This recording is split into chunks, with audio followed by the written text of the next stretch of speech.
இனிமே மகாபிரபு சரித்திரத்துல ஒரு விஷயத்தை நீங்க மனசுல வாங்கிண்டாதான் சரித்திரத்தை மேல நம்ம பார்க்க முடியும்.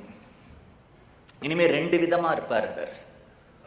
ஒரு சமயத்துல பகவானா இருந்து அபயம் கொடுப்பார், இன்னொரு சமயத்துல பக்தனா இருந்து உருகுவார். மாறி மாறி மாறி மாறி மாறி இருப்பார். அந்த மாறி மாறி அவர் இருக்கக்கூடியதை பார்த்தாதான் அவருடைய அந்த சரித்திரத்தை மேல நம்மளால பார்த்துட்டு போக முடியும். திடீர்னு பக்தன்னு கதறி அழுவார், உருகுவார், கிருஷ்ணா உன்னை நான் எப்ப பார்ப்பேன்னு கேட்பார். இன்னொரு சமயம் கவலைப்படாதே அப்படின்னு அபயம் கொடுப்பார். ரெண்டு ஸ்திதி மாறி மாறி மாறி அவருடைய சரித்திரம் முழுக்க காணப்படும். அந்த ஊர்லயே ரொம்ப பெரியவர் ஒருத்தர் அத்வைதாச்சாரியார். அத்வைதாச்சாரியார் சர்வ சாஸ்திரங்களும் படித்தவர், வயசானவர், பக்தி லட்சணங்கள்லாம் தெரியும், பரம வைஷ்ணவர், வரட்டு வேதாந்தி இல்லை, அனுபவமும் உண்டு, சாத்வீகர், சுத்தாத்மா. அவர் மேல அந்த கிராமத்துல எல்லாருக்குமே மரியாதை உண்டு, ரொம்ப பெரியவர் அப்படிங்கிறதுனால. சாதாரண ஒரு பாமரன் இவர் அவதாரம், இவர் தெய்வம்னு சொல்றதுல விசேஷம் இல்லை இல்லையா? யாரோ ஒரு பெரியவா சொல்லணும், அவருடைய ஸ்திதி தெரிஞ்சவா சொல்லணும். ராமரே அகம்பேத்மி மகாத்மானம் ராமம் சத்திய பராக்கிரமம் விஸ்வாமித்திரர் சொன்னார். தசரதர் சொல்லல, கௌசல்யே சொல்லல, அயோத்தி பிரஜைகள் சொல்லல, விஸ்வாமித்திரருக்கு தான் அவர் பகவான்கிறது தெரியும். வசிஷ்டோபி மகாதேஜா, வசிஷ்டருக்கு தான் அவர் மகாத்மாங்கிறது தெரியும், அத்ரிக்கு தான் தெரியும், சரபங்கருக்கு தான் தெரியும், அகஸ்தியருக்கு தான் தெரியும், சுதீஷ்ணருக்கு தெரியும். அவர்கள் ஏத்துட்டா மற்றவெல்லாம் ஏத்துக்க வேண்டியதுதான். கர்க புரோஹிதோ ராஜன்னு கர்கருக்கு தான் கிருஷ்ணர் பகவான்கிறது தெரியும்.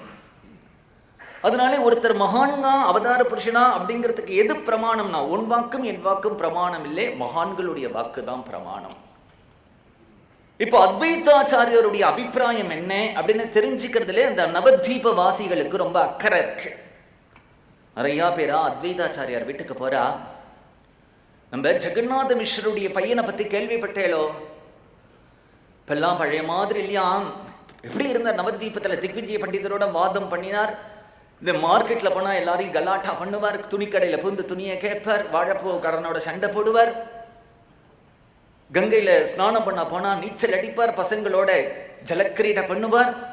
இப்ப என்னவோ அழறாராம், துடிக்கிறாராம், பேந்த பேந்த பார்க்கிறாராம், கீழே விழுந்து புரள்றாராம். யாராவது வைஷ்ணவா போனா அவ பாத துளி எடுத்து சிரசில போட்டுக்கிறாராம். எனக்கு எப்ப கிருஷ்ண பக்தி வரும்னு நினைக்கிறாராம். சில பேர் வியாதின்னு சொல்றா, சில பேர் கிரகக்கோளாறுன்னு சொல்றா, பூத பிரேத பிசாச சேஷ்டன்னு சொல்றா. தேவர்களுடைய அபிப்பிராயம் என்ன? நீங்க ஒரு தரம் போய் பார்க்க கூடாதா? இல்லை, நீங்க நிமாயை ஒரு தரம் கூப்பிட்டு அனுப்பினா வருவாரே. அத்வைதாச்சாரியார் சொல்றார், நீங்க நினைக்கிற மாதிரி அவருக்கு பைத்தியமும் இல்லை, பூத பிரேத சேஷ்டையும் இல்லை, கிரகக்கோளாறும் இல்லை, இது பக்தியும் இல்லை, அவர் பகவான் அப்படிங்கிறார். அவளுக்கு தூக்கி வாரி போடுறது.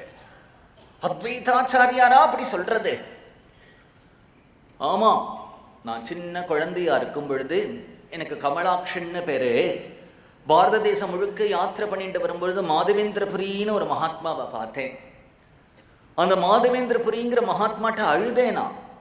பகவான் அவதாரம் பண்ணணும், பகவான் அவதாரம் பண்ணணும்னு சொல்லும் பொழுது அவர் சொன்னார், நீ நித்தியம் பூஜை பண்றியே, உன்னுடைய பூஜையை கங்கை ஜலத்தையும் துளசியும் சந்தனத்தையும் எடுத்து பகவானுக்கு அர்ப்பணம் பண்ணி ஒரு ஹூங்காரம் பண்ணி பகவானை அவதாரம் பண்ணேன்னு உன்னுடைய பிரார்த்தனைக்கு இறங்கி பகவான் அவதாரம் பண்ணுவான்னு எனக்கு வாக்கு கொடுத்தார். என்னுடைய குருவுடைய வாக்கு பொய்யாகாது. இவனுடைய அண்ணா விஸ்வரூபனின் பாடசாலையில படிச்சுட்டு இருக்கும் பொழுது நிமாயி சின்ன குழந்தை ஒரு நாளைக்கு அண்ணா பாடசாலையிலிருந்து வரத்துக்கு நாழி ஆயிடுத்தேன் நிமாயி கூப்பிட வந்தான். அந்த நிமாயே அப்போதே தலையில மயில்பீலியோட சங்கு சக்கரத்தோட நான் பார்த்தேன். அவன் பகவான், நான் பிரார்த்தனைக்கு இணங்கி வந்திருக்கிறது அவர் தான் தெரிஞ்சுட்டேன். ஒரு சமயம் பகவத்கீதை பாராயணம் பண்ணிட்டு இருந்தேன். ஒரு பாராயணத்துல கடினமான ஒரு ஸ்லோகம். அந்த ஸ்லோகத்துக்கு எனக்கு எப்படி அர்த்தம் பண்றதுன்னு தெரியலே. ராத்திரி முழிச்சுட்டு இருக்கும் பொழுது, கிருஷ்ணா இந்த ஸ்லோகத்துக்கு நீ தான் எனக்கு வியாக்கியானம் பண்ணணும் அப்படின்னு நான் உருக பிரார்த்தனை பண்ணும் பொழுது ராத்திரி சொப்பனத்துல கிருஷ்ணன் வந்தான். அந்த ஸ்லோகத்துக்கு அர்த்தம் சொன்னான். திடும்னு பார்த்தா நிமாயா மாறினான், திடும்னு பார்த்த கிருஷ்ணனா பார்த்தான். என்னை பார்த்து, கமலாட்சா கவலைப்படாதே, உன்னுடைய பிரார்த்தனைக்காக நான் நீ இருக்கிற இடத்துலயே அவதாரம் பண்ணியிருக்கேன், சீக்கிரமா என்னுடைய பிரபாவத்தை காண்பிப்பேன். இந்த ஊர் முழுக்க வீட்டுக்கு வீடு வாய்க்கு வாய் குழந்தைகள் கூட நாமம் சொல்ல போறது அப்படின்னு சொன்னா அதுக்கான உரிய காலம் வந்துடுத்து. நீங்க நிமாயி அப்படி நினைக்க வேண்டாம். அவர் பகவத் பக்தன் மட்டும் இல்லை, ஒரு மகாபுருஷர்னா சாட்சாத் கிருஷ்ணனே. அத்வைதாச்சாரியார் இப்படி சொன்ன உடனே எல்லாருக்கும் ஆச்சரியம் தாங்களே. அவருடைய வாக்குலேருந்து இப்படி சொல்றாரா? நாம ஏதோ பித்தா இருக்கும் பைத்தியமா இருக்கும் நினைச்சுட்டு இருந்தோமே. ஒரு நாள் என்ன ஆகிறது அப்படின்னுட்டா, கதாதரர் பிரபுவுக்கு ரொம்ப ஒரு மனசு அறிஞ்சு பழகக்கூடிய பாவம் புரிஞ்ச ஒரு சிநேகிதர். குழந்தையிலிருந்தே அவரை தெரியும். பாடசாலையில் சேர்ந்து படித்தா கதாதரருக்கும் நல்ல பக்தி உண்டு. சுத்த ஆத்மா, விரக்தியா இருப்பார், வைஷ்ணவத்துவம் உண்டு. அந்த கதாதரர் இப்படி மகாபிரபுவை பார்த்துண்டு மகாபிரபு அழறதும் சிரிக்கிறதும் பாகவதம் படிக்கிறதும் நாம கீர்த்தனம் பண்ணுறதும் புலம்புறதும் உருள்றதும் பார்த்துட்டு சித்தை இவரை ஆஸ்வாசப்படுத்தலாம் அப்படின்னு நினச்சிண்டு, பிரபு இப்படியே ஆற்றுலேயே உட்கார்ந்துட்டு இருந்தா அப்படிதான் இருக்கும். நீங்கள் இந்த கயாலேருந்து திரும்பி வந்தேலே, எங்கேயாவது வெளியில் போனேலோ, திரும்பி திரும்பி துளசியை பிரதட்சணம் பண்ணுறேன், திரும்பி திரும்பி பாகவத புஸ்தகம் படிக்கிறேன், கீர்த்தனம் பண்ணுறேன், சவுத்தில் போய் முட்டிக்கிறேன், அழறேன். ஆற்றுல வேற நீங்கள் இப்படி பண்ணிட்டு இருக்கிறதுனால வயசான சச்சி மாதா கவலைப்படுறா. விஷ்ணு பிரியாவுக்கு எப்படி இருக்கும் சொல்லுங்க? அவ எப்படி தவிக்கிறா? இப்படி போயிட்டு வரலாமா வெளியில்? எங்கடா போகிறது? எனக்கு முன்ன மாதிரி கங்கை கரைக்கு போகிறதுக்கோ, அங்கே போகிறதுக்கோ, வீதிக்கு போகிறதுக்கோ, கடத்தருக்கு போகிறதுக்கோ எங்கேயும் இஷ்டம் இல்லைடா. உங்களுக்கு ரொம்ப யாரை பிடிக்கும் சொல்லுங்க? அவாத்தில் போய் சித்த நாடி பேசிட்டு வரலாம். அத்வைதாச்சாரியார் தான் ரொம்ப பெரியவர். நான் கயாலேருந்து வந்த உடனே ஸ்ரீவாச பண்டிதரை பார்த்துட்டேன், எல்லாரையும் பார்த்துட்டேன், சதாசிவ பண்டிதரை பார்த்துட்டேன், முராரி குப்தரை பார்த்துட்டேன், நந்தனாச்சாரியா அவரை பார்த்துட்டேன். நான் அவரை தான் பார்க்கல. அவரை வேணா போய் சேவிச்சுட்டு வரலாமா? இப்படி இவர் வீட்டிலிருந்து கிளம்பினா போறோம்ட்டு கதாதரம் மெதுவா அவரை கூப்பிட்டு அத்வைதாச்சாரியார் வீட்டுக்குள்ள போறான். அந்த மகாபிரபு முன்னாடி இருந்ததுக்கும் அவருடைய உடம்புல அத்தகைய ஒரு பகவத் அனுபவமும் பகவத் ஆவேசமும் ஏற்பட்டிருக்கிறது. அங்கிருந்து அத்வைதாச்சாரியார் பார்க்கிறார். பார்த்த உடனே தம் அத்புதம் பாலகம் அம்புஜேக்ஷணம் அப்படிங்கிற அந்த பாகவத ஸ்லோகம் பாராயணம் நடக்கிற கட்டம் மகாபிரபு உள்ள வரார். அவதார ஸ்லோகம். மகாபிரபு அதை கேட்டுண்டே வந்த உடனே டக்குன்னு மூர்ச்சியாகி கீழே வந்துட்டார். கிருஷ்ணா கிருஷ்ணா கிருஷ்ணா. இவர் தன்னோட நிலைமை தெரியாம இருக்காருன்னு சந்தர்ப்பத்தை பார்த்தார். கிருஷ்ணா அவதாரத்துக்காக இப்ப கொஞ்சோண்டு சீடை, முறுக்கு, வெண்ணெய், பால், அவல் இதெல்லாம் வச்சிருக்கா. இதெல்லாம் ரொம்ப இல்லை, கொஞ்சம் கொஞ்சம். ஏன் அப்படின்னுட்டா, என்றைக்கோ ஒரு நாள் பாகவத பாராயணம் பண்றவா தான் இதெல்லாம் பண்ணுவா. நித்திய பாகவத பாராயணம் பண்ணும்போது இதெல்லாம் கட்டுப்படி ஆகாது. வருஷத்துக்கு ஒரு நாள் இப்படி பாகவத பாராயணம் பண்ணுனா வீட்டில் இதெல்லாம் பண்ணலாம். பொழுதுபோகலைன்னா பாகவதம் படிக்கிறவாளுக்கு இதெல்லாம் ஒன்றும் அவசியம் இல்லை. கொஞ்சம் கொஞ்சம் இதை வச்சிருக்கார். என்ன பண்றாருன்னா, மகாபிரபு மூர்ச்சியாகி துடிச்சுட்டு இருக்காரா. டக்குன்னு அவருடைய சரணத்துல சந்தனத்தை இட்டார், குங்குமத்தை எடுத்தார், துளசியை போட்டு கிருஷ்ணாஷ்டோத்திரம் பூஜை பண்ணி கல்பூரார்த்திக்கும் கதாதரன் நடுங்கிறான். அத்வைதாச்சாரி, நீங்க என்ன பண்றேன்? உங்களுக்கு வயசாயிடுத்து, மூளை குழம்பு பிடித்த அவன் சின்ன பையன், நீங்க வயசானவர், எவ்வளவு பெரியவர், பெரிய பாகவதர், இவரை போய் பூஜை பண்றேனே. நீங்க பூஜை பண்றதுனால ஏற்கனவே நிமாய்க்கு என்ன நடந்திருக்குன்னு தெரியல, இதனால வேற ஒரு பாப்பம் சித்திக்க போறது, அவனுக்கு இன்னும் தான் பைத்தியம் ஜாஸ்தியாக போறதுன்னு உடனே கதாதருடைய வாயை மூடுறார். உனக்கு தெரியாதுரா, எனக்கு தான் தெரியும். நான் இப்ப எந்த ஸ்லோகம் படிச்சேனோ அவன் தாண்டா இவன். தம் அத்புதம் பாலகம் அம்புஜேக்ஷணம் சதுர்புஜம்னு படிச்சேனே, அந்த கிருஷ்ணன் தான் நிமாயி ரூபத்துல வந்திருக்கான் அப்படின்னு உடனே ஆச்சரியப்படுறார் கதாதரர். ஏன் கதாதரர் ஆச்சரியப்படுறார் அப்படின்னுட்டா, அத்வைதாச்சாரியாருடைய வாயிலிருந்து அப்படி வரது இல்லையா, அது ரொம்ப பெரிய விஷயம். அத்வைதாச்சாரிய இவருக்கு கொஞ்சம் திருப்பி பிரக்ஞை வந்தது. அத்வைதாச்சாரியர் ஆத்துக்குள்ள கூப்பிட்டு போனார். பரஸ்பரம் பேசின்னு இருக்கா. நிமாயி, உன்னை எல்லாரும் இப்படி சொல்றாளே, உனக்கு என்ன நடந்ததுப்பா? ஒன்றும் தெரியாத போல கேட்கிறார். நான் எனக்கு பைத்தியம்னு சொல்றா, வாயு ரோகம்னு சொல்றா. எனக்கு சில சமயம் என்னுடைய ஹிருதயத்துக்கு புரியுறது, இது பைத்தியம் இல்லை, வாயுரோகம் இல்லை, கிரக கோளாறு இல்லை, பூத பிரேத பிசாசுகளுடைய சேஷ்டை இல்லை, இது பகவத் அனுபவம்னு சொல்றது. ஆனால் 10 பேர் 20 பேர் இப்படி சொல்றதையும், சசிமாதா அழறதையும், விஷ்ணு பிரியா அழறதையும் பார்த்துட்டா அவர்கள் சொல்றதும் சரியா இருக்குமோன்னு தோன்றது. அத்வைதாச்சாரியார்ட்ட கேட்கிறார். நான் இன்றைக்கு சாயங்காலம் சுக்லாம்பர பிரம்மச்சாரி வீட்டுக்கு வரேன், அங்க எல்லாரையும் வர சொல்லுங்கோ, நம்ம ஊர்ல இருக்கிற பெரியவாள்லாம் வரட்டும். ஊர்ல சதாசிவ பண்டிதர் கண்டிப்பா வரணும், முராரி குப்தர் வரணும், நீலாம்பர சக்கரவர்த்தி வரணும், ஸ்ரீமான் பண்டிதர் வரணும், ஸ்ரீவாச பண்டிதர் வரணும், எல்லாரையும் வர சொல்லுங்க. கதாதரா இப்ப சொல்லிட்டு வா. நான் இங்கிருந்து கயைக்கு கிளம்பினதிலிருந்து திரும்பி வர வரைக்கும் என்ன நடந்ததுன்னு சொல்றேன். அதற்கு பிறகு அவர்கள் எல்லாம் எனக்கு பைத்தியமா, இது பக்தியா? ஏன்னா அவர்கள் எல்லாம் சாஸ்திரம் படித்தவர்கள், பக்தி லட்சணங்கள் எல்லாம் தெரிஞ்சவர்கள் இல்லையா? அவர்களுடைய அபிப்பிராயத்தையும் தெரிஞ்சுண்டா எனக்கு ஒரு சமாதானம் ஏற்படும் அப்படிங்கிறார் நிமாயி. சுக்லாம்பர பிரம்மச்சாரி அவருடைய வீட்டில் பெரிய கூட்டம் உண்டு. நவத்வீபத்துக்கு யாராவது யாத்திரை போனேலானால் இந்த பிரதேசங்கள் எல்லாம், இந்த வீடுகள்லாம் இன்றைக்கும் இருக்கு, பார்க்கலாம். அந்த இடங்கள் எல்லாம் அப்படியே வச்சிருக்கா. சாயங்காலம் மகாபிரபு வரப்போறார். கதாதரர் ஒவ்வொருத்தர் வீட்டிலையா போய் சொல்லிட்டு வர்றார். முராரி குப்தர் வரார், நந்தனாச்சாரியார் வரார், நீலாம்பர சக்கரவர்த்தி வரார், ஸ்ரீமான் பண்டிதர் வரார். இப்படி எல்லாரையும் வர சொல்லியிருக்கார். பிரபு உட்கார்ந்து இருக்கார். சாயங்காலம் 4 மணி.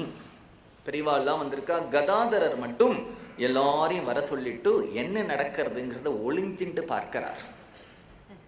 இந்த வித்வான்கள் எல்லாம் என்ன அபிப்பிராயம் சொல்ல போறா? மகாபிரபு சொல்றார், எல்லார மாதிரியும் இந்த பிரதேசத்தில் இருக்கிறவாளெல்லாம் கயா யாத்திரை போவா இல்லையா? அது மாதிரியும் எனக்கு கயா யாத்திரை போகணும்னு ஆசை வந்தது. 10-15 பேரை கூப்பிட்டு போனேன். கயையில் போய் தங்கினேன். மறுநாள் கார்த்தால விஷ்ணு பாதத்துக்கு பூஜை பண்ண போனேன். அந்த கயா கஷேத்திரத்துக்கு உள்ள போனதிலிருந்தே என்னுடைய சித்தத்தில் ஒரு அனிர்வச்சனீயமான ஒரு பிரேமையையும் ஒரு சாந்தியையும் அனுபவிச்சேன். அந்த பண்டா என்னுடைய கையில துளசியும் சந்தனத்தையும் கொடுத்து என்னை பார்த்து, சுவாமி, இந்த பாதம் தான் பலியினுடைய சிரசில வச்ச திருவடி, அகல்யைக்கு சாப விமோசனம் கொடுத்த திருவடி, கங்கை உற்பத்தியான திருவடி, 14 வருஷம் தண்டகாரண்யத்தில் நடந்த திருவடி, பாண்டவர்களுக்காக தூது போன திருவடி, மகான்கள் ஹிருதயத்துல தியானம் பண்ணக்கூடிய திருவடி, சாட்சாத் பிராட்டியானவள் ஒரு க்ஷணம் கூட விடாமல் பற்றி கொண்டிருக்கக்கூடிய திருவடி, சம்சாரிகளுடைய தாபத்தை போக்கக்கூடிய திருவடி, உலகம் தோன்றினதிலிருந்து இன்றைக்கு வரைக்கும் இந்த திருவடியிலே ஒவ்வொருத்தர் வீட்டிலையும் அர்ச்சனைகள் பண்ணிட்டே இருக்காளே, எத்தனை துளசி எத்தனை புஷ்பங்கள் இந்த திருவடியை அடைஞ்சிருக்கோமோ கணக்கு பண்ண முடியாது அப்படின்னு உடனே மூர்ச்சியாகி நான் கீழே விழுந்துட்டேன்.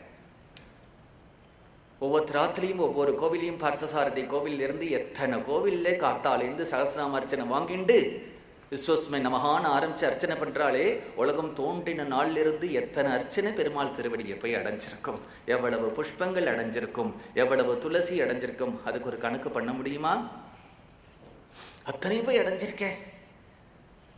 மூர்ச்சியாய் கீழே விழுந்த உடனே என் கூட வந்தவர்களுக்கெல்லாம் என்னுடைய ஒரு மூர்ச்சியையோ என்ன பண்றதுன்னு தெரியலே. அங்க ஈஸ்வரபுரி இருக்காரே, நம்ம ஊருக்கு கூட ஒரு நாள் வந்தாரே, எங்க ஆத்துக்கு பிக்ஷைக்கு வந்தாரே, அப்போ கூட கிருஷ்ண லீலாமிருத்தம்னு ஒரு கிரந்தம் பண்ணி என்னுடைய அபிப்பிராயத்தை தெரிஞ்சுக்கணும்னு ஆசைப்பட்டாரே, அவர் அங்க வந்திருந்தார். எப்படி வந்தார்னு தெரியல, என்ன குண்டு கட்டா தூக்கிட்டு போயிட்டார்.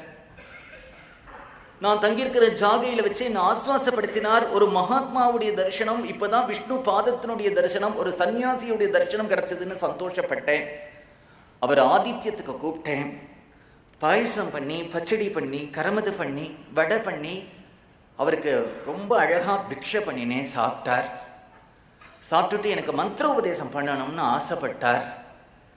என்னுடைய வலது காதில் கோபீஜன வல்லபாயி நமகான்னு தசாட்சரி மந்திரத்தை உபதேசம் பண்ணினார். அதுக்கப்புறம் இப்படி ஆயிட்டேன்னா எனக்கு என்னவோ ஹிருதயத்தில் பளிச்சுன்னு ஒரு ஜோதி தெரியுறது, புரூமத்தியில் தெரியுறது, நரம்பெல்லாம் என்னவோ பண்ணுறது, சுண்டி இழுக்கிறது, எனக்கு கண்ணெல்லாம் மேலே குத்திண்டு போகிறது, மூர்ச்சியாரேன், விழறேன், துடிக்கிறேன், கிருஷ்ணாங்கிறேன். அதிலிருந்து எனக்கு என்னுடைய பிரியனை பார்க்கணும்னு தோண்டிடுத்து. லோகத்தில் இருக்கிற என்னுடைய மனைவியை பற்றியோ, குடும்பத்தை பற்றியோ, பாடசாலையை பற்றியோ, நண்பர்களை பற்றியோ, பந்துக்களை பற்றியோ, பணத்தை பற்றியோ, நான்கிறத பற்றியோ, அபிமானத்தை பற்றியோ, கௌரவத்தை பற்றியோ, சரீரத்தினை பற்றியோ எந்த சிந்தனையும் வரமாட்டேங்கிறது.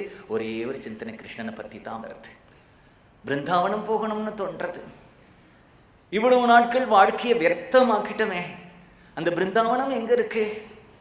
அந்த பிருந்தாவனத்திலே பகவான் தன்னுடைய திருவடியினால பிருந்தாவனம் முழுக்க பவித்திரமானான். என்னுடைய பிரியன் பிறந்து விளையாடி லீலைகள் பண்ணக்கூடிய அந்த ஸ்தலத்தை விட்டுட்டு நான் வேற ஸ்தலத்துல வாழலாமா, உட்கார்ந்து இருக்கலாமா? அங்க போய் ஜீவிக்கிறது தானே என்னுடைய ஜீவிதத்துக்கு உபாயம். நான் பிருந்தாவனம் போகணும். தேவகி பதாம்புஜ லப்த லட்சுமம் எந்த திருவடியினால பிருந்தாவனத்துல அச்சு போட்டு வச்சிருக்கானோ அந்த மண்ணில அக்ரூரர் புரண்டா மாதிரி நான் புரள வேண்டாமா? உத்தவன் புரண்டா மாதிரி புரண்ட வேண்டாமா? அந்த யமுனையில நான் குளிச்சேனானால் எனக்கு ஒரு சந்தோஷம். இந்த யமுனைக்கரையில என்றைக்காவது கிருஷ்ணன் குளிச்சிருப்பான், அந்த தண்ணி என் மேல படுறதுன்னு ஒரு சந்தோஷம் வருமே. ஒரு மரத்தை போய் தொட்டு பார்த்து அந்த மரத்தை கேட்பேனே, மரமே நீ கிருஷ்ணனை பார்த்திருக்கியா? கிருஷ்ணாவதார காலத்துல இருந்திருக்கியா? இங்க வந்து ஓடி ஒளிஞ்சின்னு இருக்கானா? கதம்ப விருட்சம்னா அவனுக்கு ரொம்ப பிடிக்குமே, அவன் கண்ணாமூச்சி விளையாடும் பொழுது இந்த கதம்ப விருட்சத்துக்கு பின்னாடி தானே ஒளிஞ்சின்னு இருப்பான் அப்படிங்கிறதெல்லாம் என்னுடைய சிந்தனை போகுமே. பிருந்தாவனம் போகணும், பிருந்தாவனம் போகணும், பிருந்தாவனம் போகணும். பிருந்தாவனத்தினுடைய பாதை எந்த பக்கம், இந்த பக்கமா அந்த பக்கமான தவிச்சுட்டு இருக்கும் பொழுதெல்லாம் கூட இருக்கிறவர்கள் எல்லாம் என்ன பண்ணினா இந்த நவத்வீபத்துக்கு வரக்கூடிய பாதையை காண்பிச்சு இதுதான் பிருந்தாவனம்னு கூப்பிட்டு வந்துட்டான். நானும் நைஞ்சு போயிட்டேன். என்னால ஒரு ஸ்மிருதியும் இல்லை. ஒரு புடவை மாதிரி ஒரு வேஷ்டி துவண்டு போனா எப்படி விழுமோ அப்படிதான் கீழே விழுந்து கடந்தேன்.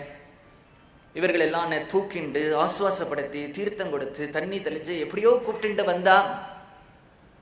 அப்படி கூப்பிட்டு வரும்பொழுது நம்ம நவத்வீபத்துக்கும் கயாத்துக்கும் நடுவுல நாட்டசாலான்னு ஒரு பிரதேசம் இருக்கு தெரியுமா? அந்த ஊர்ல நான் தங்கி இருக்கும் பொழுது ராத்திரி எனக்கு இப்பொழுதெல்லாம் தூக்கமே வரதில்லை. நான் தூங்கி ரொம்ப நாள் ஆச்சு, தூக்கமே இல்லை எனக்கு. நான் பாட்டுக்கு கிருஷ்ணா ஹே கருணா சிந்தோ துவாரகாபதே, என்னையே வஞ்சிக்கிறேன், எங்க இருக்கே, உன்னுடைய தரிசனத்தை கொடுக்க மாட்டியா அப்படின்னு நான் தவிச்சுன்னு இருக்கும்பொழுது ராத்திரி ஒரு குழல் ஓசை கேட்டதே. திவ்யமான துவனி, மதுர துவனி. அந்த குழலோசை கேட்ட உடனே எங்கிருந்து இந்த குழலோசை வருது அப்படி நான் தேடின்னு இருக்கும்பொழுது பார்த்தா சல் சல் சல்னு ஒரு சப்தம் கேட்டது. நான் அந்த குழலோசையும் அந்த சல் சல்ங்கிற சப்தத்தையும் தேடிண்டு அந்த நாட்டசாலால ஒரு ஓரமா நான் போய் பார்க்கும் பொழுது அந்த கிருஷ்ணனே ராஜகோபாலனா யஜ்ஞ பத்னிகளுக்கு எப்படி தரிசனம் கொடுத்தானோ மன்மதன் மன்மதனா அந்த பகவானை நான் பார்த்தேனே அப்படின்னார். மூர்ச்சியாய் கீழே விழுந்துட்டார். மூர்ச்சியாய் கீழே விழுந்த உடனே என்ன ஆச்சு அப்படின்னார், எல்லாருக்கும் அவரை பார்த்தா இப்ப ரொம்ப பாவமாயிடுது. அப்படியே ஜலம் வந்துருது இல்லையா?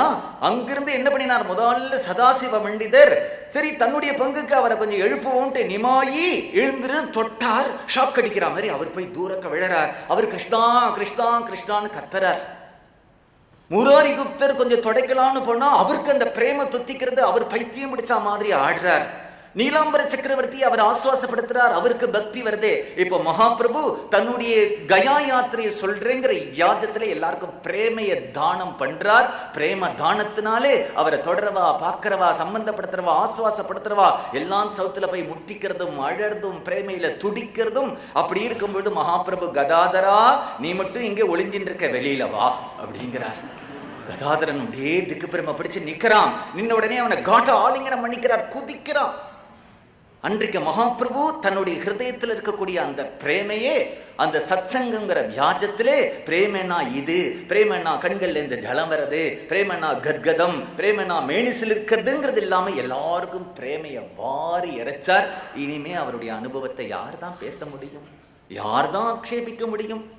எல்லாரும் வீட்டுக்கு போகும்பொழுது இன்றைக்கு என்னன்னா கங்கையில ஸ்நானம் பண்ணிட்டு போனவா உண்டு, யமுனையில ஸ்நானம் பண்ணிட்டுவா உண்டு, பிரேம பிரவாகத்துல ஸ்நானம் பண்ணினாலே எல்லாரும். அத்தகைய பிரேம பிரவாகத்துல ஸ்நானம் பண்ணி அவரவர்கள் வீட்டுக்கு போகும்போது இப்ப எல்லாருக்கும் இப்படி நடங்கிறது என்னவோ தெரியறது. இப்படி கண்ண முடிந்தா ஒரு நீல ஜோதி தெரியறது, மயில்பீலி தெரியறது, வாழ்க்கையே மாறிப்படுத்து. மகாபிரபுடைய சங்கத்தினால, ஸ்பர்ஷத்தினால, லாலனினால. ஹரே ராம ராம ராம ஹரே ஹரே, ஹரே கிருஷ்ண கிருஷ்ண கிருஷ்ண ஹரே ஹரே, ஹரே ராம ராம ராம ஹரே ஹரே, ஹரே கிருஷ்ண கிருஷ்ண கிருஷ்ண ஹரே ஹரே, ஹரே ராம ராம ராம ஹரே ஹரே, ஹரே கிருஷ்ண கிருஷ்ண கிருஷ்ண ஹரே ஹரே, ஹரே ராம ராம ராம ஹரே ஹரே, ஹரே கிருஷ்ண கிருஷ்ண கிருஷ்ண ஹரே ஹரே, ஹரே ராம ராம ராம ஹரே ஹரே, ஹரே கிருஷ்ண கிருஷ்ண கிருஷ்ண